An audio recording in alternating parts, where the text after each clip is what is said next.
Good afternoon. The committee will come to order. Without objection, the chair is authorized to declare a recess at any time. Before we get into the bulk of today's business before the committee, I'm going to say a few words about the lawlessness and rioting on the part of protesters in Los Angeles over the last few days in response to ICE upholding the rule of law. Every aspersion and wild characterization in the book have been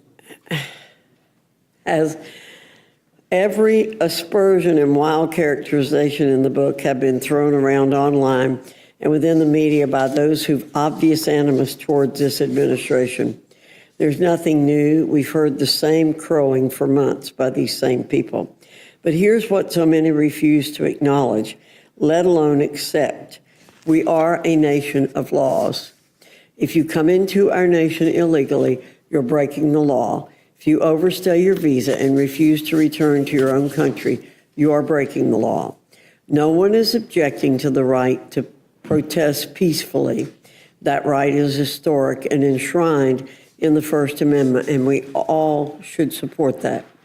But what is not enshrined in the Constitution is what we've seen over the past few days in Los Angeles. People setting cars on fire, pelting federal agents and their vehicles with all manners of projectiles, and committing criminal acts that would land you in jail within the snap of a finger.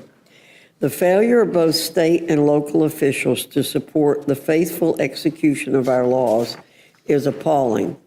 I'm sure our Democrat colleagues will attempt to pivot the conversation away from this lawlessness and direct their deeply harbored grievances toward an administration that's simply working to protect the safety and security of Americans.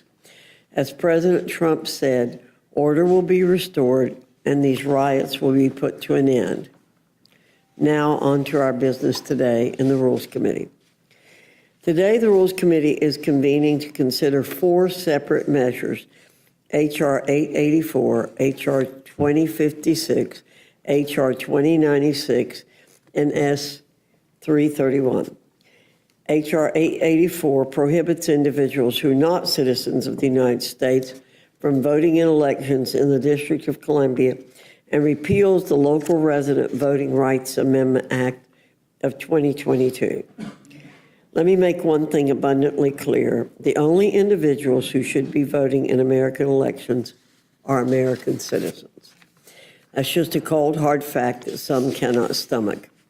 Last May, during the 118th Congress, the House passed an identical version of H.R. 884 on a bipartisan basis. Given that the Senate did not take up this legislation and the District of Columbia's non-citizen voting law having gone into effect, we're here to correct this issue immediately. H.R. 2056, the District of Columbia Federal Immigration Compliance Act of 2025, requires the District of Columbia to comply with all federal immigration laws. This legislation removes the District of Columbia's sanctuary jurisdiction laws and requires strict compliance with lawful detainer requests from Immigration and Customs Enforcement, as well as the Department of Homeland Security. The D.C. City Council has a history of thumbing its nose at federal agencies, such as Immigration and Customs Enforcement, ICE, that are responsible for protecting national security and the safety and well-being of the American people. For example, in 2020, the Council enacted the Sanctuary Values Amendment Act. This prevents D.C. from learning about the immigration status of someone in custody and prevents the release of an individual for the purpose of transferring the person to a federal immigration agency. As the nation's capital, the District of Columbia should set a serious example that harboring illegal aliens and obstructing the work of federal law enforcement is not an option. It's time to end these sanctuary policies once and for all so that law and order can truly be restored.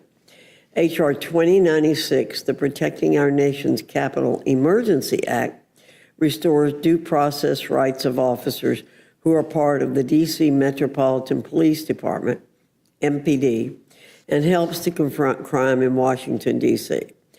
This legislation addresses two separate aims: restoring collective bargaining rights for MPD officers on disciplinary matters, and reinstating a statute of limitations on disciplinary cases to prevent indefinite investigations that undermine officer retention and recruitment. The D.C. City Council's anti-police policies have led to a serious reduction in force within MPD, and as a direct result, these officers do not have the support necessary to carry out their jobs and duties on a day-to-day basis.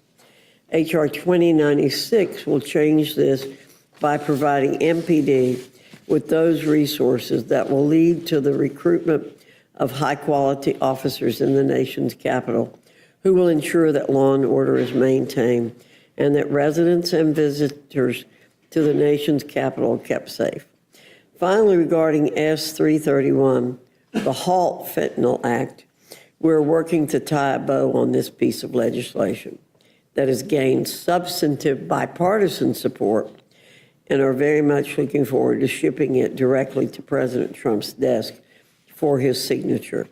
With that, I look forward to today's discussion and now yield to the ranking member, Mr. McGovern, for any comments he wishes to make. Well, thank you, Madam Chair. And since you brought up the situation in L.A., I feel I have to comment. First of all, let me be clear. The President is escalating this situation. This isn't just a disagreement about the right course of action or the appropriate way to enforce immigration laws.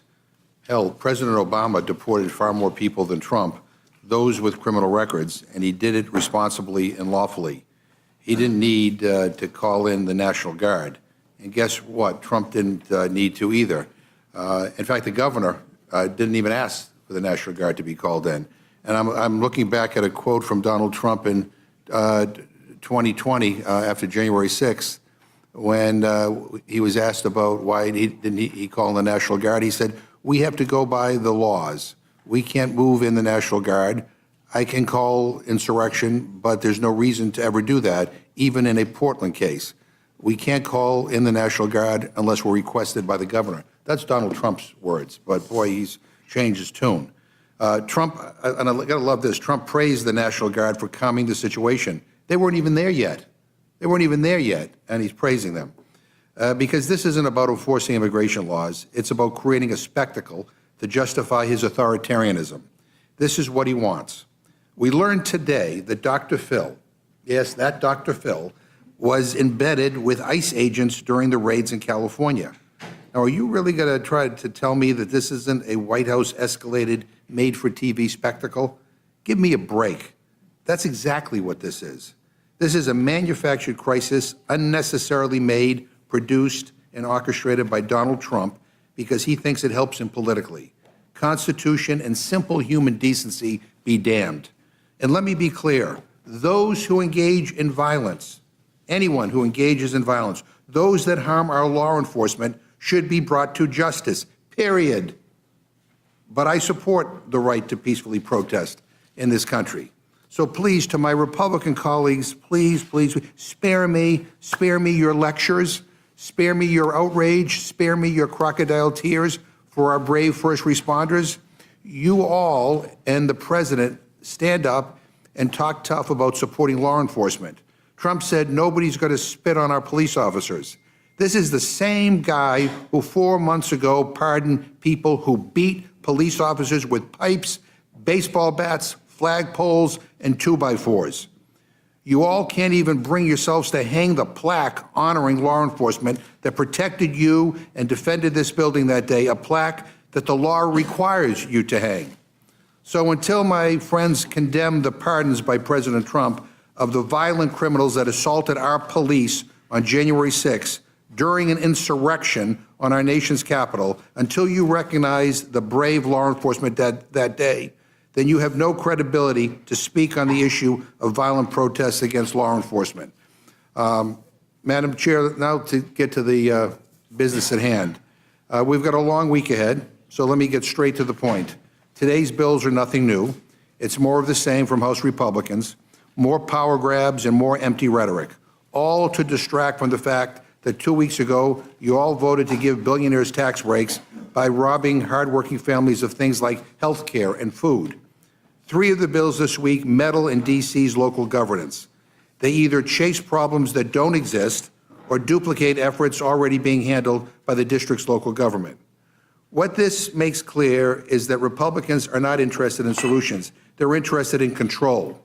Because if my Republican colleagues were serious about making D.C. safer, as they claim, the first thing they would do is restore the $1 billion in the district's funding that they slashed earlier this year. To be clear, this is D.C.'s local taxpayer money, not federal money. We are talking about the city being able to spend their own money. How would you like it if the federal government came into Boone, North Carolina, or Madisonville, Kentucky, or Rock Hill, South Carolina, and they told your local governments that we are taking away half of your budget funded by your local taxpayers? $1 billion was taken from D.C.'s budget by February's continuing resolution, money that is crucial to support the public safety programs, social services, and infrastructure that residents and tourists alike rely on. And in case you don't know, the Senate already passed the fix.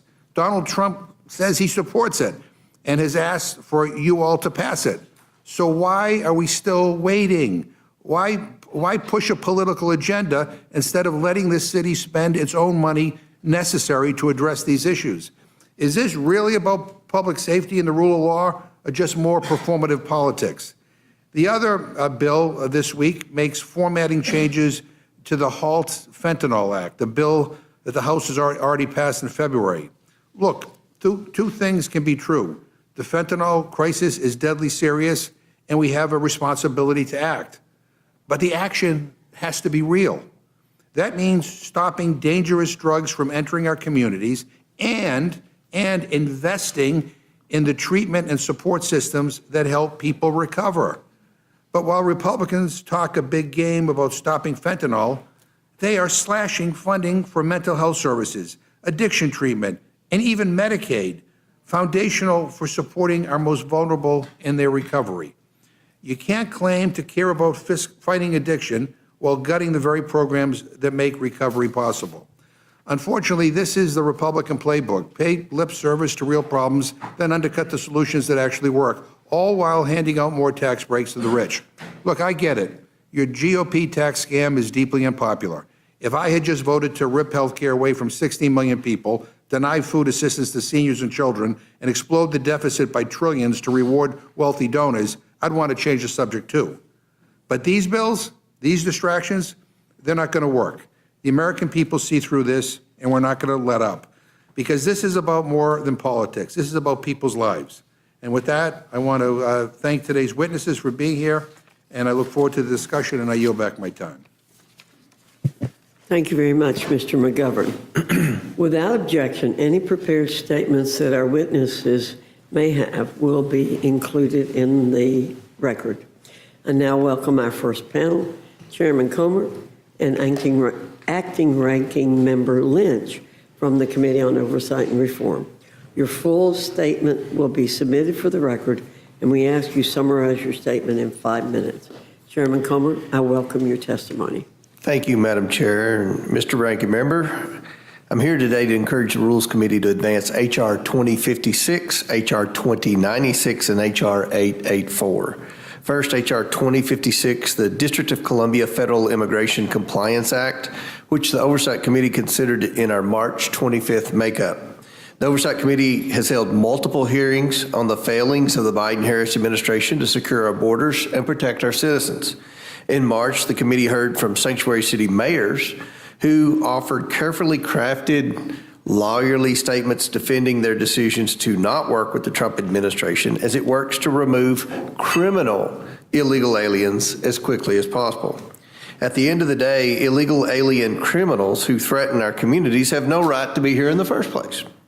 President Trump's electoral mandate includes his promise to the American people that Republicans would resolve the criminal illegal alien crisis across our nation. This bill is a necessary step in ensuring our nation's capital is an ally, not an opponent, in the fight to end this crisis. State and local governments must work with the Department of Homeland Security to share information on the individuals they arrest. They must also honor lawful detainers. When they do not, Congress must act. H.R. 2056 ensures that the District of Columbia cooperates with federal immigration agencies, including ICE, to protect our citizens and nullifies prior attempts by the district to make itself a sanctuary city. I want to thank Mr. Clay Higgins from Louisiana for his work on this important topic. He is the sponsor. Our next bill is H.R. 2096, sponsored by Mr. Gabarino of New York, the Protecting Our Nation's Capital Emergency Act. The men and women of the DC Metropolitan Police Department serve their community every day to keep the district safe and secure. On January 4th, 2023, the DC Council passed the Comprehensive Policing and Justice Reform Amendment Act of 2022. The act stripped DC police officers of certain employee protections, making their jobs more difficult despite rising crime in the district. When the DC Council passed this law, Congress acted swiftly in a bipartisan, bicameral fashion to overturn it. The House and Senate passed HJ Resolution 42, which would have overturned the entire DC law, with 14 House Democrats and 6 Senate Democrats joining Republicans in support of the resolution. However, then President Biden vetoed the bipartisan resolution of disapproval. Either President Biden or the auto pen, I'm not sure, but we'll give President Biden the benefit of the doubt, allowing the harmful policies of the DC Council to remain in effect today. In another attempt to protect DC police, Representative Gabarino introduced this bill in to repeal certain provisions of the DC's Comprehensive Policing and Justice Reform Amendment Act. That bill passed through the Oversight Committee last Congress in 2024 and was reintroduced this Congress and again favorably reported out of the Oversight Committee at our May 21st markup, but now with the full support of the White House. H.R. 2096 restores D.C. police officers' right to collectively bargain over disciplinary matters and reinstates clear timelines for disciplinary investigations. H.R. 2096 also repeals the D.C. Council's requirement that the time and place of some adverse action hearings be posted to a public website. This public posting requirement enables activists to harass officers attempting to pursue their due process in the workplace. In summary, this legislation is necessary to support the recruitment and retention of the DC Metropolitan Police Department. DC cannot afford to continue to lose police officers during the ongoing crime crisis right here in the nation's capital city. My colleagues recognize the importance of supporting the law enforcement officers who risk their lives to protect our communities. By restoring employee protections, this legislation gives the Metropolitan Police Department officers the due process they need to confidently do their jobs. Finally, I present H.R. 884, sponsored by Mr. August Pfluger of Texas, that prohibits individuals who are not citizens of the United States from voting in elections in the District of Columbia. On November 21st, 2022, the D.C. government enacted the Local Resident Voting Rights Amendment Act, permitting non-citizen residents to vote in local elections. This includes illegal immigrants and even foreign diplomats whose interests may not be in line with Americans' best interest. This radical change to D.C.'s election laws upset lawmakers on both sides of the aisle. For instance, my friend Washington, D.C. Mayor Bowser withheld her signature on the act, something she has done only a handful of times. And last Congress, when an incidental bill was brought to the floor, 262 members voted in favor, including 52 Democrats. Unfortunately, the Senate refused to take up this bipartisan common sense bill to maintain election integrity in our nation's capital. The right to vote is a defining privilege of American citizenship. Diluting that right by extending it to non-citizens, whether here legally or illegally, undermines the voice of D.C. residents. Article 1 of the Constitution grants Congress exclusive jurisdiction over the nation's capital. and the House Oversight Committee is charged with ensuring responsible governance in the district, including its election laws. I urge my colleagues to support Representative Pfluger's bill to restore common sense protections and ensure that only U.S. citizens have the right to vote in D.C. local elections. I strongly support these timely and much-needed bills and request the Rules Committee to bring these bills before the full House for consideration this week. I welcome your questions, and I yield back, Madam Chair. Thank you, Mr. Comer. Ranking Member Lynch, you're recognized. Thank you, Madam Chairwoman, Ranking Member McGovern, and members of the committee. It is ironic that the overreach of these bills before us today regarding the District of Columbia reflect a similar disregard that we see today in Los Angeles by President Trump's attitude and overreach beyond local government in disregard of local government control. The protests and demonstrations in Los Angeles are the direct result of the Trump administration using extrajudicial methods without due process and deploying military forces against the civilian population. Donald Trump intentionally avoided the courts. He circumvented the legal and orderly adjudication of immigration cases and completely disregarded state and local officials and law enforcement in ordering a military deployment against innocent civilians, knowing that this would inflame tensions.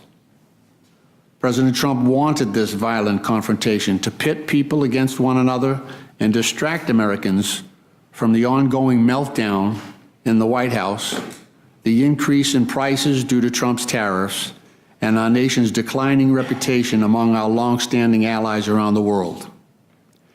Specifically, with respect to the bills before us today, I strongly oppose these three bills, which would repeal or nullify laws, policies, or practices duly enacted by the District of Columbia, because I support local self-government for D.C. Congress does not have a constitutional duty to legislate on local D.C. matters. The framers expected Congress to establish a local government for D.C. James Madison, one of our founding fathers, said, and I quote, "A municipal legislature for local purposes derived from their own suffrages will, of course, be allowed to them," meaning the people of D.C., close quote. Indeed, Congress has established various forms of local government for D.C. since 1802. The Supreme Court has held that, and I quote, "There is no constitutional barrier to the delegation by Congress to the District of Columbia of full legislative power," close quote.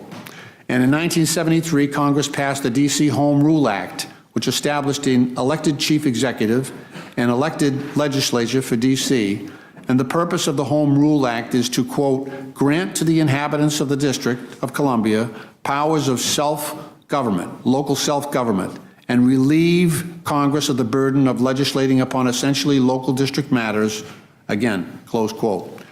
Republican President Richard Nixon, who had been a longtime supporter of D.C. Home Rule, said the following upon signing the Home Rule Act, and I quote, "One of the major goals of this administration is to place responsibility for local functions under local control and to provide local government with the authority and resources they need to serve their constituents effectively. The measure I sign today represents a significant step in achieving this goal in the city of Washington. It will give the people of the District of Columbia the right to elect their own city officials and to govern themselves in local affairs. As the nation approaches the 200th anniversary of its founding, it is particularly appropriate to assure those persons who live in our capital city the rights and privileges which have long been enjoyed by most of their countrymen," close quote. And it is notable that H.R. 2096, H.R. 2056, and H.R. 884 contravene the purposes of the Home Rule Act. I'll briefly discuss the substances of each bill. H.R. 2096 would repeal provisions of 2023 D.C. law that made it easier for the police department to discipline officers for crimes and serious misconduct. Before this law, every D.C. police chief for at least the prior 25 years have had requested such authorities. H.R. 2096 would inexplicably revoke this authority. Contrary to the claims made in the purpose section of H.R. 2096 as introduced, violent crime is not rising in D.C., and the police discipline provisions in the 2023 D.C. law are not the cause of the police department's difficulty recruiting and retaining officers. In 2025, violent crime in D.C. is down 22% compared to the same period in 2024. In 2024, violent crime in D.C. was the lowest in over 30 years. The D.C. Police Department is not alone in having difficulty recruiting and retaining officers. Police departments of all sizes across the country, including in the city of Boston, have had the difficulty for many years. H.R. 2056 would effectively nullify laws, policies, and practices duly enacted by D.C. by expanding cooperation with federal immigration authorities. D.C., like many other jurisdictions, limits cooperation with federal immigration agencies. Why do jurisdictions limit such cooperation, other than the fact that immigration is a federal responsibility? I'll share the answers of the Major Cities Chiefs Association, and I quote, "Enforcement of routine civil immigration by police would undermine the trust and cooperation with immigrant communities, which are essential elements of community-oriented policing. Courts have held that the lack of legal authorities to enforce federal civil immigration statutes expose police to liability for unlawful arrest and detention. Local agencies do not possess adequate resources to enforce these laws, in addition to the added responsibilities of Homeland Security. Immigration laws are very complex, and the training required to understand them significantly detracts from the core mission of local police to create safe communities," and I close quote. H.R. 884 would repeal a D.C. law that allows residents who are not United States citizens to vote only in local elections, namely for mayor, members of the council, and state board of education, attorney general, advisory neighborhood commissions, and ballot measures. The D.C. law does not allow non-citizens to vote in federal elections, which is a crime under federal law. D.C. is not the first or only jurisdiction to allow non-citizens to vote. At various points in American history, Congress and 40 states allowed non-citizens to vote in local elections. Territorial, federal elections, including the home state of every Republican member of this committee. Today, approximately 20 municipalities allow non-citizens to vote in local elections. Republicans say they are concerned foreign diplomats might vote in local D.C. elections. I find that hard to believe, both because foreign diplomats would have to, under penalty of law, renounce their right to vote in their home country, and because D.C. has no authority over federal matters. In D.C., the penalty for voter fraud include imprisonment for up to 5 years. Republicans are also concerned that undocumented immigrants might vote in local D.C. elections. We believe that is also highly unlikely, because the D.C. voter roll is a public record, and undocumented immigrants likely would not want to identify themselves, including their address. I will close with the plea for Republicans, instead of interfering in local D.C. matters, grant D.C. statehood petition. The more than 700,000 D.C. residents deserve nothing less. Voting representation in Congress and full home rule. Thank you. I yield back. Thank you, Mr. Lynch. Chairman Comer, would you like to respond to anything Acting Ranking Member Lynch had to say with respect to his opening? I don't pay that much attention to my good friend, Mr. McGovern, but I will say this. It wasn't me, it was Mr. Mr. Lynch. Yeah, well, I would. Actually, Mr. Lynch, he cited the Home Rule Act, and I want to remind everyone that in the Home Rule Act, it grants Congress various power to interject when the D.C. government goes too far. So I appreciate what he said, but again, it specifically states that Congress can go in and act if Congress deems necessary with Washington, D.C. And we did that last Congress in a bipartisan, bicameral way. And I feel like this is another example of our duty in Congress and our role on the Oversight Committee. Well, I've always understood Article 1, Section 8, Clause 17 to give Congress Absolutely. the authority over D.C. As some have said, Congress has chosen to delegate some powers to D.C.'s local governance through the Home Rule Act. But as you mentioned, these are delegated authorities, and you said if D.C. goes too far, then the Congress had the right to go in and say, we think DC has gone too far. And you pointed out these were bipartisan bills. Exactly. In past sessions, did not get through the Senate. The DC went ahead and put some things in law. We weren't able to undo those until now because we did not have unified government. Right. Is that correct? That is correct, Madam Chairman. And if you'll remember, 2 years ago, we had I think it was HJ Resolution 42, sponsored by Andrew Clyde. It made it through the Oversight Committee. Then Ranking Member Raskin acted like it was a racist bill or whatever, and many Democrats voted for it on the floor. It then passed the Senate with a Democrat majority. Schumer brought it to the floor, and then Joe Biden signed it into law. That was the first bill that passed in the previous Congress, and that rescinded their excessive criminal justice reform. And I might remind, much of the stuff when we step in on Washington, D.C., stuff that the mayor either supports or wouldn't sign her name on legislation that the very liberal D.C. Council passed. So, we communicate with the mayor's office. I'm not saying she endorses the legislation, but she didn't endorse what the council did because she refused to sign many of the bills that we take up in the Oversight Committee. Yeah, I do think that it's worth mentioning again that in the Constitution, this is a Absolutely. special piece of property in Yes. this United States that is not a state, and then all these bumper stickers that say, taxation without Right. representation doesn't. All they have to do is join the state of Maryland, right? Rejoin That's right. the state of Maryland, right? So I thank you very much for bringing these bills to us, and now recognize Mr. McGovern. Yeah, thank you, Madam Chair. Mr. Comer, there are some D.C. residents in the room right now. I assume they're D.C. residents. They all have free D.C. T-shirts on. But I presume that they're here, at least in part, to stand up for D.C.'s right to spend its own money. The Senate already passed a bill to fix this. Can you tell them why we have not acted yet?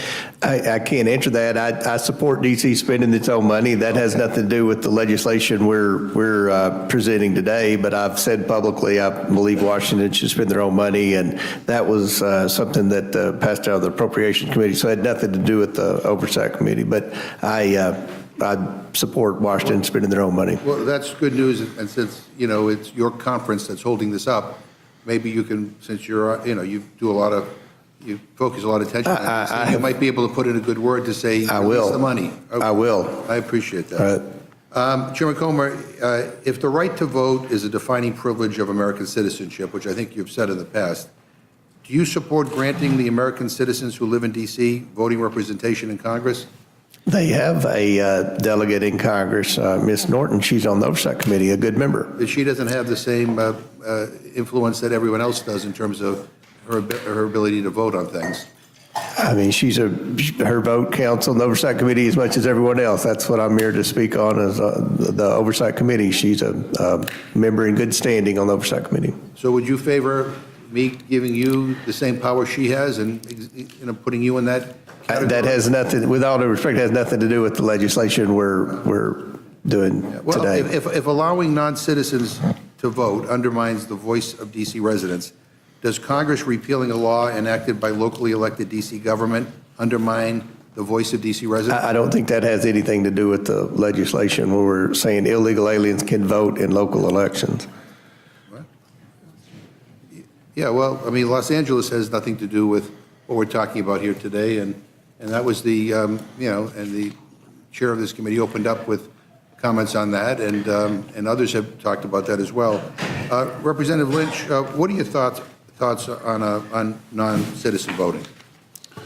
Well, consistent with the DC Home Rule Act passed in 1973, the chair is correct that constitutionally it gives Congress the ability to delegate certain subject matter, certain affairs at the local level to the District of Columbia leadership, the mayor and council. They've done that in the 1973 Home Rule Act. It was a partial grant of jurisdiction and of home rule, but in that legislation, it has a bright line distinction between local affairs and affairs that Congress retained at the federal level on federal matters. These matters that are addressed including voting in local elections is clearly within the area of local control. And so that has been granted to the District of Columbia, and they should retain it. They have that right under law. Congress made that grant. The local council has not gone beyond their writ in terms of dealing with local issues. So their preferences at the local level should stand. Chairman Comer, is violent crime rising in D.C. this year? I'm sorry. Is violent crime rising in D.C. this year? It seems like it is. But do you know? Well, from the information I received, it is. Well, the information I'm receiving says violent crime in D.C. is down 22% compared to the same period. I can tell you this, most of my staff and the people that, my constituents that come to Washington, D.C. are afraid to walk around at night because of the violent crime. That's right, because they're crime. listening to you testify. But last year, violent crime in D.C. reached an over 30-year low. So, that again goes back to what I said before, is why it's so important to release the money that Congress is withholding from D.C. H.R. 2096, the Protecting Our Nation's Capital Emergency Act, would repeal provisions of a recent local D.C. law that made it easier for the police department to fire officers for crimes and other serious misconduct. Ranking Member Lynch, did all the D.C. police chiefs dating back at least 25 years support the department getting this increased authority? Absolutely. There have been, I've been on this committee for 24 years, and we've had a number of police chiefs during testimony before the committee asked to retain or obtain that very power. So that's something that the local D.C. police chief has requested of this committee. And I'm going to ask unanimous consent to enter into the record a letter from D.C. Mayor Muriel Bowser opposing H.R. 2096. The mayor said that H.R. 2096 would, quote, reverse common sense disciplinary reforms adopted by the district to the sole benefit of those few Metropolitan Police Department officers who engage in egregious, sometimes criminal misconduct and seek to evade accountability, close quote. Without objection, is that okay? Yeah. Without objection, Yeah. Mr. McGovern. And just the final thing I want to say, I don't think we should be referring to the District of Columbia as property. That's like a throwback to an era in this country that I think we all look at with great shame. And I, for one, believe that the hardworking people of the District of Columbia who pay their taxes like everybody else in this country, deserve a hell of a lot better than they're getting. And with that, I yield back. Thank you, Mr. McGovern. Ms. Fishbach, you're recognized. Thank you, Madam Chair. And I don't necessarily have any questions, but I just wanted to say that I agree with you, Mr. Comer, regarding the crime rate. We've had colleagues assaulted, we've carjacked, we've had many staff members hurt, and I know that at least one very close that I know was mugged. Right. And so, and even though maybe it's going down, it's still serious. Very It's bad. still serious. And when our constituents are concerned, our staff is concerned, I'm concerned. I mean, I don't walk around.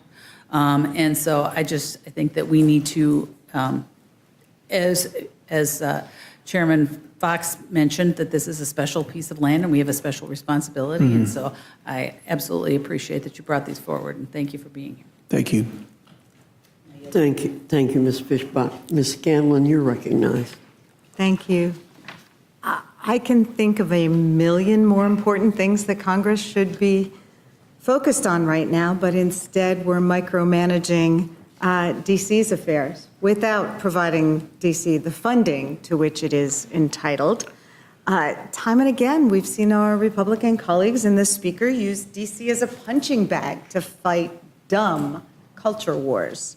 often in ways that directly contravene the political decisions of DC's elected officials. Congress shouldn't be meddling in Washington, D.C.'s affairs. We've had this debate many times before the Rules Committee.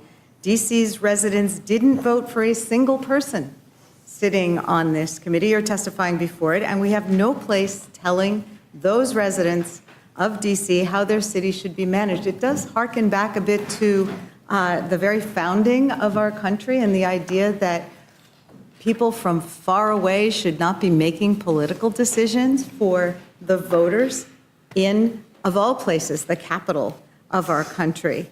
DC residents voted for their mayor and their city government, and for decades, Congress has respected the ability of DC residents to vote for their own officials and manage their own affairs. The last thing DC residents need is a bunch of conservative politicians coming over the top to tell them what to do. And it's such a frustrating example of the hypocrisy, outright hypocrisy of our Republican colleagues, because they love to talk about limited government, right? That's a core principle of the Republican Party, and local control.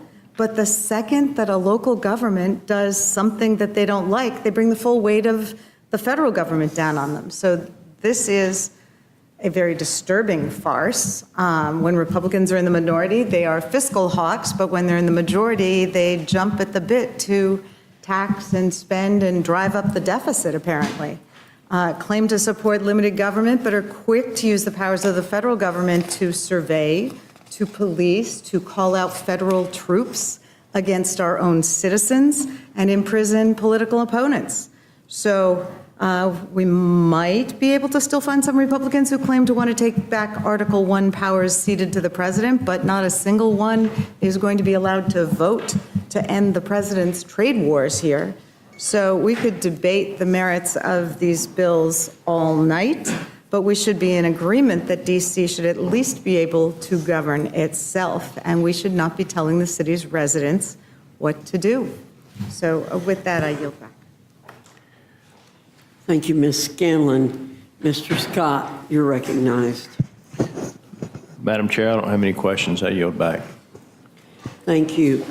Ms. Leisure-Fernandez, you're recognized. Thank you, Chairwoman, and thank you for appearing here today on this bill, and thank you for attending our Rules Committee. We have had some very exciting Rules Committee. A couple of weeks ago, this room was crammed with Democrat congresspeople who wanted to make sure they heard their voices, and so thank you for attending. Chairman Comer, have you done an in-person town hall in the last few months in spring? In person? I have lots of meetings with people where there's, lots of people in the room, and I open up for questions. So an in-person town hall where I don't know what where the public is invited, where anybody is invited to come attend. Well, I go to different, I have 35 counties, and I'm not in charge of inviting who comes. I usually post it on Facebook, so I guess it's kind of public. Well, I have a huge rural district. In fact, I would actually argue that my district is larger than yours, although yours is in a very beautiful part of the country. And I've had a lot of town halls. I noticed that I wanted to make sure if you had, and I noticed that there were quite a few news releases about how people were asking you to have town halls, and they did not believe that what you were doing was actually a town hall that was open to the public. But I've done several, and I need to share with you that I've collected hundreds of handwritten questions. I've answered, by random. Anybody can ask a question. Mm-hmm. We pull it out of the hat because we've had thousands show up to answer questions, right? We've got in rural areas, more urban areas. It's predominantly rural, a few suburbans, Yeah. Not a single one of those questions, either written or spoken, has ever asked us, what are you doing to micromanage DC? They are concerned about the Medicaid cuts. They are concerned about the impact on the VA and veterans when we start firing federal employees, 30% who are veterans. They are concerned about the education cuts. They are concerned about our failure to pass a farm bill. They are concerned about the decline of democracy in the United States. They're concerned about all this, but they never say, what are you doing to make sure that the local elected officials in D.C. don't have a say in what they're doing? It's just not something that they seem to be concerned about in my part of the district. But here we are, despite the fact that America is incredibly worried about the cost of living, dealing with three bills to overturn and micromanage D.C. And, you know, one of the bills is called Protecting Our Nation's Capital Emergency Act. In some ways, there is truth to that title. There is an emergency in our nation's capital that we should protect Americans from. But I would argue it's Trump's greed, corruption, and waste, not D.C.'s local government. For example, next week, Trump is going to host a massive military parade for his birthday. For his birthday. Chairman Comer, how much money is that parade going to cost the Washington, D.C. government? Do you know? I have no idea. You have no idea. Well, it's estimated that Trump's vanity parade could cost $16 million. $16 million to D.C. They're going to have to repair the roads. People are going to lose income because that's going to be going on. So do you know how much money Trump's parade is going to cost American taxpayers, separate from D.C.? I do not. It's $45 million. So we're going to be spending $45 million for a military parade. That $45 million could be used for all kinds of amazing things for our veterans. If we want to take care of our military, let's talk about how do we protect our military. Not imposing these costs on D.C., not saying you don't get to get, you know, your local officials don't get to actually make decisions. Instead, we're going to have somebody from New York, somebody from Kentucky, somebody, you know, from Texas making these decisions who D.C. citizens can't vote for. But, you know, the problem is about this parade, what is really problematic is that Trump doesn't honor the military through this parade.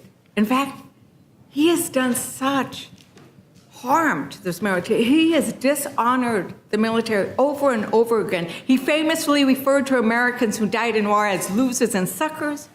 He refused to go to the graves of American service members who were killed in World War I and II. And they have removed pages and pages of military heroes from their websites. They have changed what's happened, what you can find out in Arlington about Latino and Black and Native American and women heroes.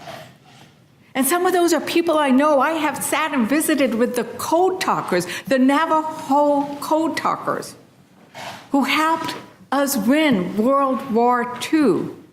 And they removed references to them because they were diversity. How dare we celebrate diversity in a country that is diverse? Now, this is another thing that gets me, Representative Chairman Comer. How many times did the DC officials and the Capitol Police beg to have the National Guard sent in to help defend us on January 6th?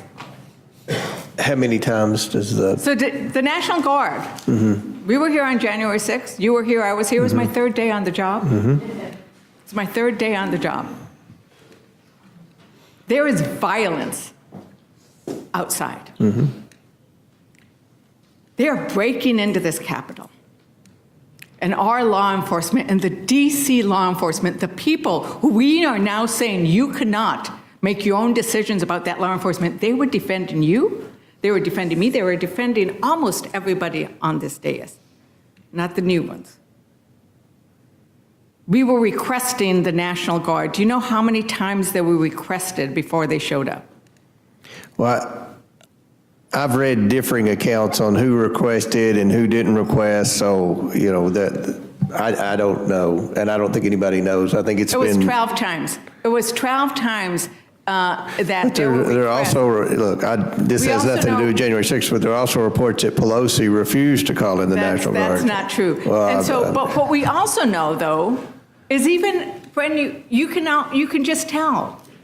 If you don't know exactly how many, you know that it was hours and hours before they got here.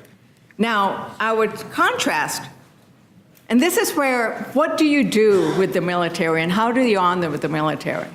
We needed the National Guard here. We were requesting it. Local officials were requesting it. Let's compare that to LA, since the chairwoman mentioned LA. How many times do you know, did the governor of California or the mayor of LA request the National Guard? If you don't- I don't know anything about what's going on in California with the National Guard. It has nothing to do with the 3 bills that I'm requesting, but I would like to comment on what you said that my constituents want. My constituents are concerned about crime. They are concerned about illegals voting in elections. They are concerned about cities not cooperating with Tom Homan and I to deport the criminal illegals. So I hear that when I travel the district, and I travel a lot. I mean, I stir So, you know, as much as anyone. We don't disagree that criminal elements and those who are convicted of a crime should, face the consequences.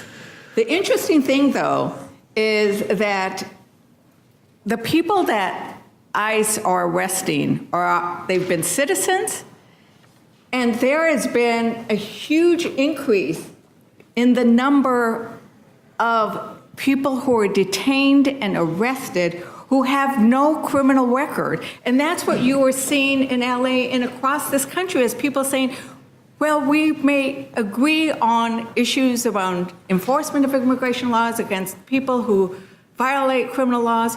We should not be arresting and deporting people without any due process, and we should not be spending precious resources arresting and detaining kids who are going to school.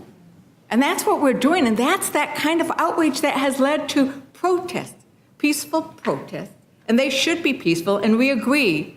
Democrats all say on this day it should be peaceful. And those who are not engaging in peaceful protests should face the consequences. But that's not what we're seeing. That's not what we're seeing. And I think it is, it's climbing up to 25% of the people in ICE detention have no criminal records. And what's really heartbreaking are those young families who are being detained and deported, who have cancer. So anyway, it is the chairwoman raised these issues, and so I thought it was important that we actually talk about these issues of what's going on, because we do need to respond to what is really going on. And I think that if we're going to be telling DC what to do, we should also be giving them their money, because they're going to have to pay for all of that expense of the destruction of the roads through this vanity parade, and that is not what we should be doing here. This is a city that is named after George Washington, who made it very clear the military should stay out of political issues. It should stay out of civilian issues, and that has been a tradition in the United States, and we should not be having a military parade that is actually a birthday parade, because we do celebrate our military, and we should. We've had beautiful parades when World War I and World War II ended, when we got into World War II. There are things for this, but it's not to be used as a plaything. It insults George Washington when we do that. And with that, Madam Chair, I yield back. Thank you, Ms. Leisure-Fernandez. Mr. Griffith, you're recognized. Thank you, Madam Chair. Greatly appreciate it. Let me get some things straight. While there certainly are some things that are hard to piece together from January 6th in relationship to the National Guard, there are other pieces that we have put into place. Now, part of the reason we don't have everything is some of the stuff that the J6 Select Committee got was damaged or destroyed in the transfer. It never made it to the National Archives. Some of it ended up in the White House. As a member of the Oversight Subcommittee last term for the House Administration Committee, we took live testimony. I've read a lot of the depositions from that day. And so first we start with President Trump. And it's just putting the record out there. And there's some areas that are gray and some areas that there can be controversy over. But there's no question President Trump gave the instruction to his folks in the military that if they needed the National Guard, he wanted 20,000 troops ready to go, if that was what was necessary. At the time, it was not authorized by either DC or the Capitol Police Board, which is comprised of the architect of the Capitol, the Sergeant at Arms for the United States House of Representatives, and the Sergeant at Arms for the United States Senate. Subsequently, the order was given by Trump to the military, send the National Guard in, because people were starting to request it. And I believe it was the city, but I could be mistaken. Now, obviously, I wasn't prepared for this discussion today when I arrived, but he gave the order. And it's just heartbreaking. And it's not Democrat or Republican. I don't know what happened here. For some reason, and everybody can speculate as to what happened, but a General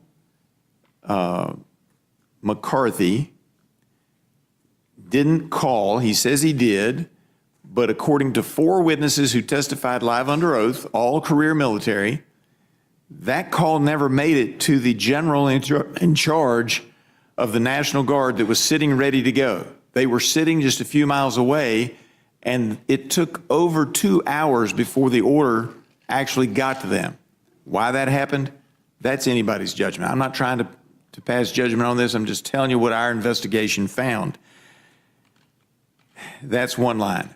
And all 4 witnesses who were with the general, who said they were able to see his communications and they were able to hear his communications at all time on January 6th, they all swore under oath that order didn't come through, and I forget the exact time, but it was about 2 hours after the initial order was given.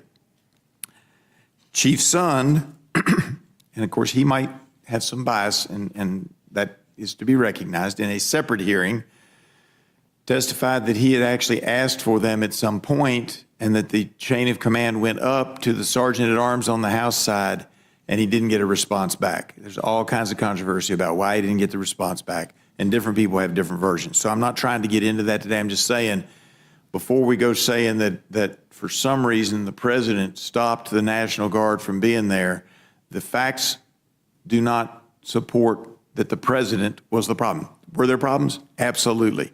Is there plenty of blame to go around? Absolutely. But the president did what he was supposed to. And it was kind of interesting. One of the witnesses at another hearing said, when asked questions, well, why didn't the president just call the National Guard himself? And it's fascinating because the arguments are the same that you hear bandied around. And it was pretty clear, had he gone outside of the chain of command and called the general of the National Guard himself, we would be hearing complaints and would have heard complaints that day that he had overstepped his authority, that he was supposed to give the order to his military commanders who were there present with him. He did that, and the evidence is very clear on that. Why it took 2 hours to get from him saying go to, I mean, he had them ready, but from go to when they got the order, we'll be debating that for years. But those are the facts. Sund says that he asked that the order be given earlier, and that it went through the Capitol Police Board, and that he never got the green light to get the National Guard in for hours as well. That's, again, there's all kinds of controversy around that one. But the fact that the order was given is documented, and the fact that it didn't get received is documented. Why it didn't, we can speculate on. That being said, Madam Chair, we've got a lot of important issues here today, and I didn't realize we were going to get into that, or I brought all my notes over with me, and I could give you even more detail. I probably ought to give you more than you wanted. That said, I have always believed and have put bills in the past and putting it in again, that what Virginia did in 1846 regarding its portions of the District of Columbia with retrocession was the correct way to go. And I have had a bill that would take care of everything in the hopper. And again, it's bipartisan. Nobody likes my bill but me. But there is a I say that. It has been voted on a couple times as motions to recommit when the Democrats were in charge. But the retrocession bill that I've introduced takes out a small sliver, which would be an enclave, be about 100 people living in it, and those people would be allowed to vote in Maryland. All of what is currently the District of Columbia was Maryland territory. The retrocession of 1846 gave back to the Commonwealth of Virginia those sections of the District of Columbia that had originally been ceded by the Commonwealth of Virginia to the District of Columbia. And there was a vote, and it all took place, and it came back in so that Alexandria and parts of Arlington, if not all of Arlington, but at least parts of Arlington, were once part of the District of Columbia. I believe that retrocession is the way to go to solve a lot of these problems and these conflicts that occur when you have such a large federal enclave. As we all know, when they originally created the District of Columbia, it was to be the governing body. The legislature was not to be full-time. It was not thought that it was going to grow into the city that it is today. And so I believe that retrocession is the proper way to go. And what's interesting is, and we don't have nobody challenged it in 1846. Some might argue that it's unconstitutional to do retrocession. I don't think that it is necessarily. But if it is, then the 1846 retrocession wasn't proper either. And that's never been challenged. So we'll see. But those are my feelings on these matters, Madam Chairman, and with that, I yield back. Thank you very much, Mr. Griffith, and you're always enlightening to us, and I appreciate it. My wife would say boring. Well, Mr. Norman, you're recognized. Thank you, Mr. Comer. Thank you, Mr. Lynch, for coming. Mr. Comer, doesn't the District of Columbia receive federal funds to the amount of $7.1 billion, representing a quarter of the funding that they get? Yes, sir. And they're arguing about, per the Constitution, the Congress has a right to intervene. Where is the debate on this? It's not debatable. I mean, Article 1, Section 8, Clause 17 of the Constitution grants Congress exclusive authority over the District of Columbia. And the Oversight Committee is the committee of jurisdiction. Have they given any of the money back, $7.4 billion that they've gotten? Not to my knowledge. Because it's passed through, it's administered through pass-through grants, and then they can decide how they want to spend it. Yes, sir. Isn't it true, too, that you can just be a visitor, just coming into District of Columbia and vote? They have pretty lax election laws with respect to, this new bill that we're trying to rescind that allows illegals to vote in local elections. You know, most people around this country are laughing at this. The fact they would even let that happen or want this to happen, particularly with illegals, particularly letting illegals who are not citizens of this country. So it really makes, it goes against everything our Constitution was built on, doesn't it? It does, and you think of so many of just think of the embassies that are here and the diplomats from the hostile countries that are here that would be allowed to legally vote in DC elections for the mayor, for the school board, and all the local elections. And hopefully they distinguish between local and federal elections. There's 3 electoral college votes here, as everyone knows. In the fentanyl crisis that my good friend Mr. McGovern mentioned about, not having enough counselors and all, I think that's true, but wasn't this a lot of it caused by the 15 million illegals that President Biden let in this country and the American people rejected during the last election? Yes, sir. The Oversight Committee traveled 3 times as a committee, and I know we have individual members that represent border states, but we traveled 3 times, met with the Border Patrol, met with ICE, met with local citizens, and all of our drug task force people all said that the overwhelming majority of fentanyl is just being packed across the unsecure southern border in the Biden administration. So really, the empathy, there was no outrage over what Biden did by my good friends on the left. Not by Congress, but I believe there was outrage by the American people. I think that was a major issue in the presidential election, in my opinion. That's why 77 million people rejected the Biden administration, what they did to this country. Well, I appreciate you bringing all of these bills up. It makes sense.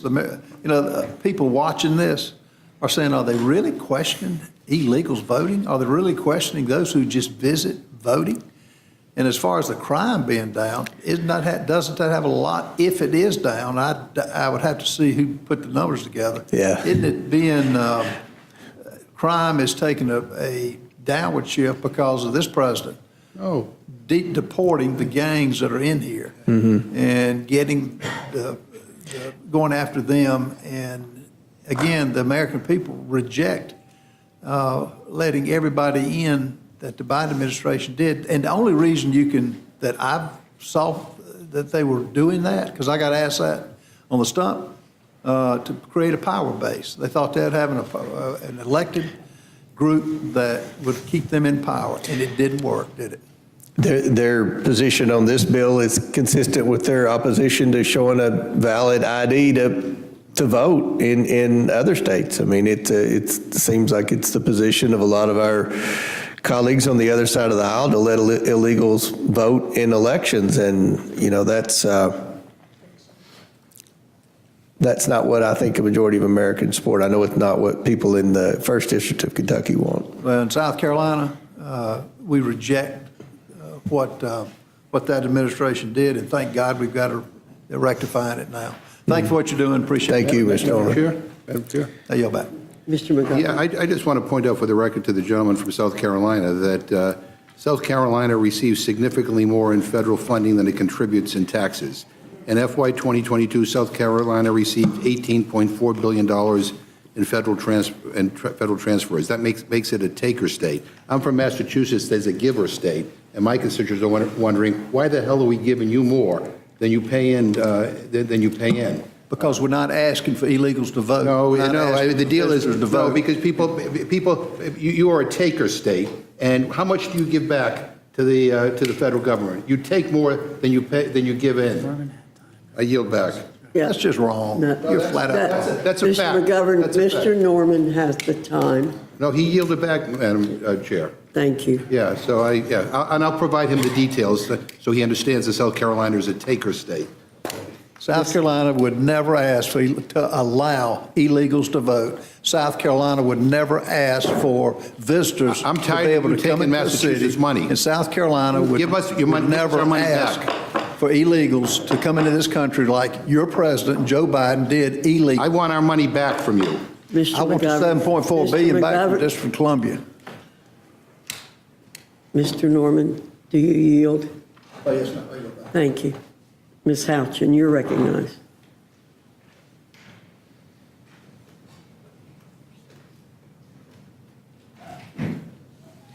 Thank you, Madam Chair. I don't know, I really don't know where that came from, but I did just want to note that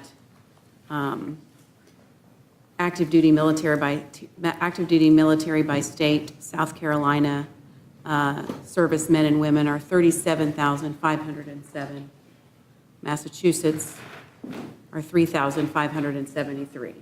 So maybe it's true that tax dollars are coming more from Massachusetts than they are from South Carolina, but the South Carolina and other states give more in service to the country than other states, and I think that's worth noting. Madam Chair, I yield back. Yeah, and I'm offended by that statement that Thank somehow you. people in Massachusetts don't provide in service in the military and in 1,000 other ways.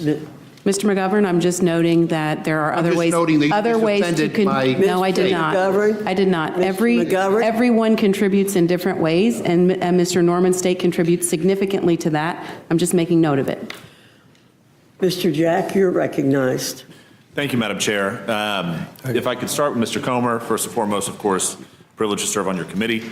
And we spoke about this a little bit last week during debate on HR 2931, the act that we passed out of the House that disincentivizes sanctuary cities from receiving SBA offices. And I mentioned that because specifically as it relates to the bills we're debating today, I talked at length last week about trying to turn off that reward structure, that incentivization structure that existed over the 4 years of the Biden administration that, as Mr. Norman and others pointed out, flooded our country with illegal immigrants. And would love for you to speak on, just in closing today, how this legislation will yet again turn off that incentive structure that existed over the 4 years of the Biden administration.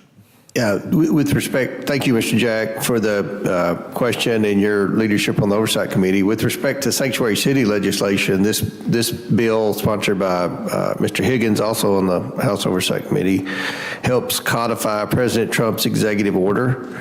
And, you know, the overall objective, I think it helps ensure the Oversight Committee, as well as President Trump's overall objective, as well as the residents of D.C., I would assume, the overall objective, make Washington, D.C. a beautiful and safe city again. And that's, you know, this is consistent with the president's agenda that he campaigned on to, number one, secure the border, and number two, to deport the criminal illegals. And that's what the focus is here, on the criminal illegals. And you have cities that simply are not cooperating, that are bragging and advertising as sanctuary cities, and they've become an obstacle to the Homeland Security Secretary Noam and the ICE Director Hammond. So I think this bill is consistent with the White House's agenda that they campaigned on and received a majority of votes for the American people. And likewise, our Republican Congress, Republican majority campaigned on and received the votes that put us here. Just in closing, if you want to tie this all together as the last questioner, would you like to comment on just how all three of these bills will positively impact the District of Columbia in closing? I'd love to. Let's start. Mr. Pfluger's bill ensures that only U.S. citizens vote in Washington, D.C. election. We don't want people who are here representing hostile nations to have a loud voting voice in local elections. You know, the elections. The American people want American citizens voting in elections. That's an issue. I think anyone can campaign on that, and I would doubt very few congressional districts would have a majority of people that would oppose what Mr. Pfluger's bill does. Mr. Gabarino's bill, H.R. 2096, repeals legislation that many, including those in law enforcement, consider anti-police legislation by the D.C. Council. This was, again, passed when they were in a hyper criminal justice reform mode that saw them pass legislation that in many people's opinion, mine included, sided with the criminals over our hardworking women and men in law enforcement. And I think that, as I stated earlier, Mr. Higgins' bill, H.R. 2056, is another step towards a safer Washington, D.C., and ensuring that Washington, D.C. is not a sanctuary city, but rather cooperates with this administration to deport the criminal illegals. I mean, if I were a criminal, if you think about it, where would a really bad criminal illegal want to cause the most chaos in America? And it'd be right here in Washington, D.C. So we need to make sure that this city takes national security seriously, and working with this administration, which is taking national security seriously. Thank you, Mr. Chairman. With that, Madam Chair, I yield and thank both you, Mr. Chairman, and Mr. Lynch for testifying. Madam Chair, I have a unanimous consent request. You have a unanimous consent request? Yes, if I could. I'd Ms. like to Scanlon. introduce into the record a press release from the Department of Justice dated January 3rd, 2025, entitled "Violent Crime in D.C. Hits 30-Year Low." Thank you. Without objection. Thank you. Okay. We're seeing no further members to speak or ask questions of our witnesses. Our witnesses are excused. Thank you. Thank you all very much.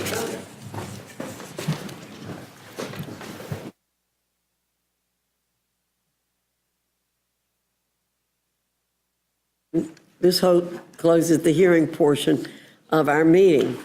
The chair will be in receipt of a motion from the gentlewoman from Indiana, Ms. Houchin. Madam Chair, I move the committee grant H.R. 884 to prohibit individuals who are not citizens of the United States from voting in elections in the District of Columbia and to repeal the Local Resident Voting Rights Amendment Act of 2022, a closed rule. The rule waives all points of order against consideration of the bill. The rule provides that the amendment in the nature of a substitute recommended by the Committee on Oversight and Government Reform, now printed in the bill, shall be considered as adopted, and the bill as amended shall be considered as read. The rule waives all points of order against provisions in the bill as amended. The rule provides 1 hour of general debate equally divided and controlled by the chair and ranking minority member of the Committee on Oversight and Government Reform or their respective designees. The rule provides 1 motion to recommit. The rule further provides for consideration of H.R. 2056, the District of Columbia Federal Immigration Compliance Act of 2025, under a closed rule. The rule waives all points of order against consideration of the bill. The rule provides that the amendment in the nature of a substitute recommended by the Committee on Oversight and Government Reform, now printed in the bill, modified by the amendment printed in the Rules Committee report, shall be considered as adopted, and the bill as amended shall be considered as read. Bless you.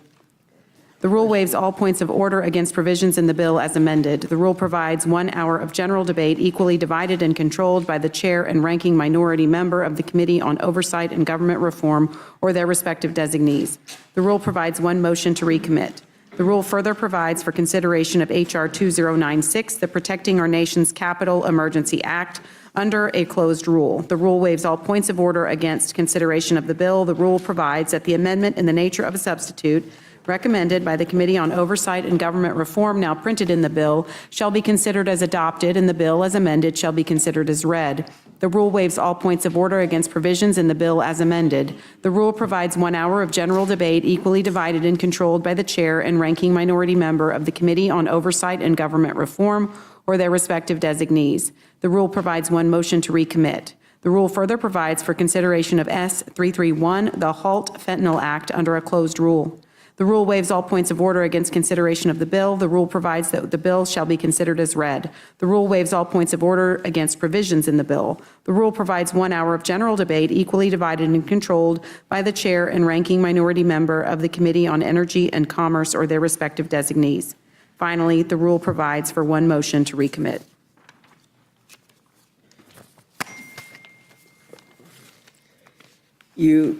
Thank you very much. You've now heard the motion. Is there any discussion or amendment to the rule? Yes, Madam Chair.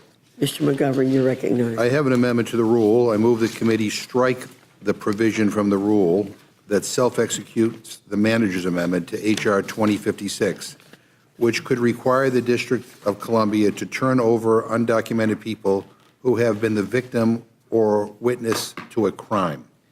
And let me just say to my friends here, this is shameful, not only on a human level, but also from a law enforcement perspective. It would discourage the victims of crimes like sexual assault or robbery from coming forward, or discourage witnesses from coming to the police to help solve those crimes. Now, it's my understanding that in committee, Republicans said they included the provision, the one that's being struck from by the manager's amendment, to negate the argument that this bill would discourage immigrants who are crime victims or witnesses to crimes from cooperating with DC police. By removing this exception, which the chairman didn't say anything about in his testimony, Republicans have made it clear that they're no longer even pretending to care about public safety in DC. Deportation is all that they care about. And this change, which will make law enforcement jobs harder, is being made with no separate vote. I mean, unbelievable. Foreclosed rules, and this is just being shoved in.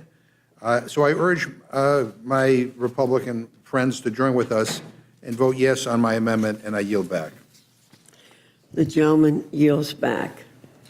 Madam Chair, I'd like to speak on the amendment. Ms. Leisure-Fernandez, you're recognized. So I'd like to speak on this amendment with regards to its impact on victims of domestic violence.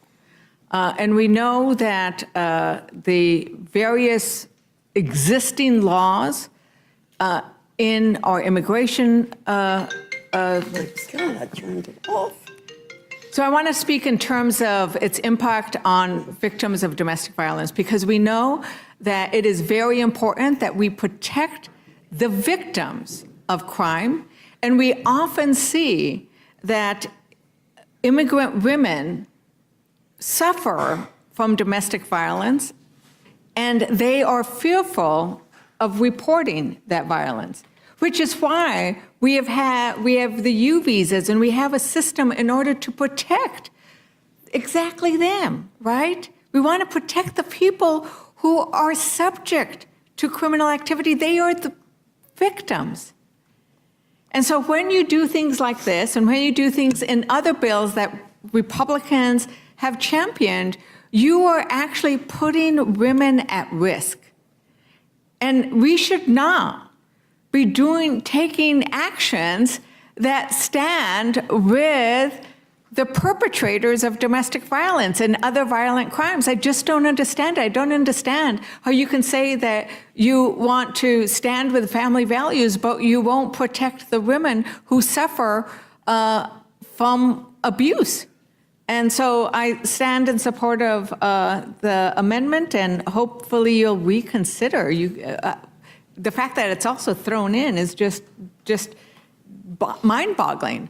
How you're going to force your members to vote on this and to vote against women and to vote against victims of violence, once again, just thrown in. I mean, we do so much of that in rules where you make these laws that people don't really have a chance to debate and vote on.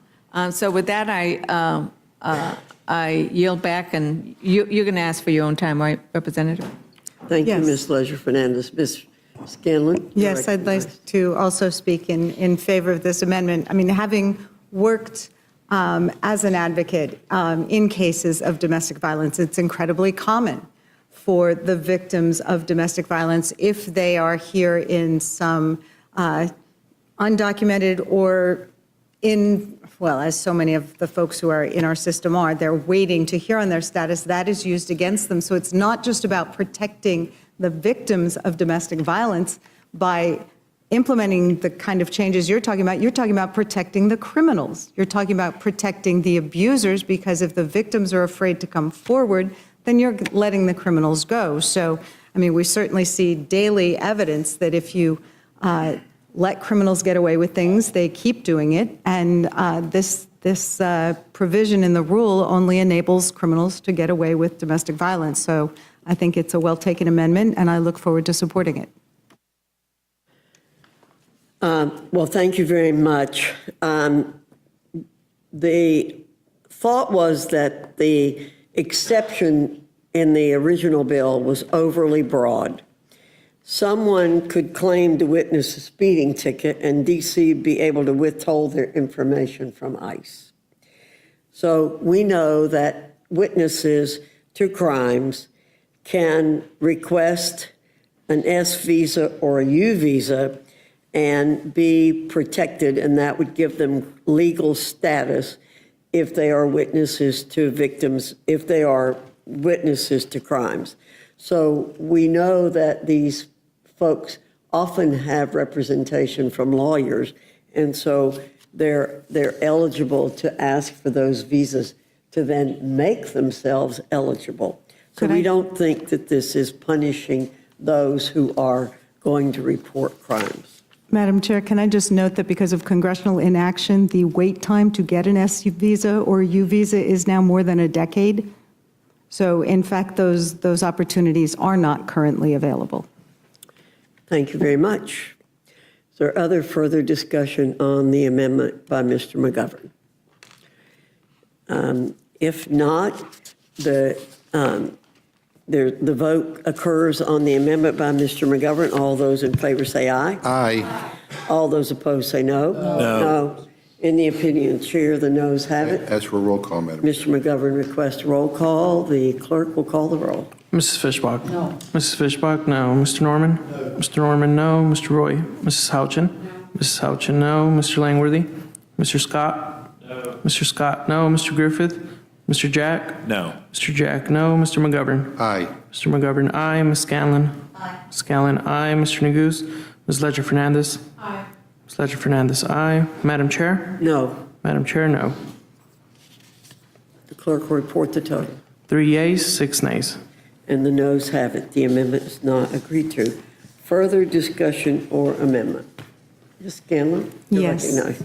Thank you, Madam Chair. I have an amendment to the rule. I move the committee add a new section to the rule providing for immediate consideration of Senate Bill 1077, the District of Columbia Local Funds Act 2025, under a closed rule, debatable for 1 hour, equally divided between the chair and ranking member of the Committee on Appropriations.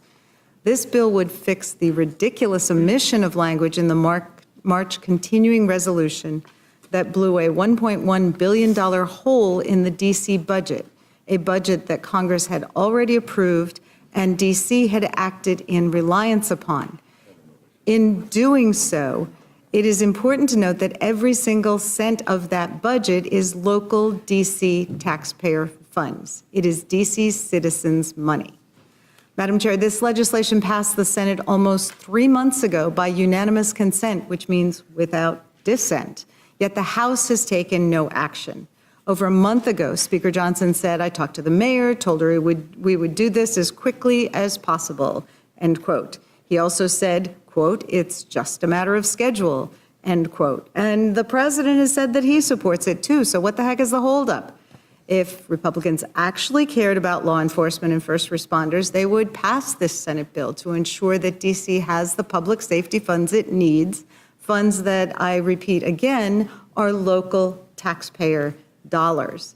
We see the Speaker bringing all these bills to the floor this week that encroach on DC's self-governance. The least you can do is bring up the bill that would help the district and their first responders. So I urge a yes vote on my amendment and yield back. Thank you, Ms. Gillen. Is there further discussion on the amendment from Ms. Scanlon? Hearing none, the question is on the amendment. All those in favor signify by saying aye. Aye. All those opposed say no. No. In the opinion, Chair, the noes have it. I'd request a roll call vote. Ms. Scanlon requests a roll call vote. The clerk will call the roll. Mrs. Fishbach? No. Mrs. Fishbach, no. Mr. Norman? No. Mr. Norman, no. Mr. Roy? Mrs. Houchin? No. Mrs. Houchin, no. Mr. Langworthy? Mr. Scott? No. Mr. Scott, no. Mr. Griffith?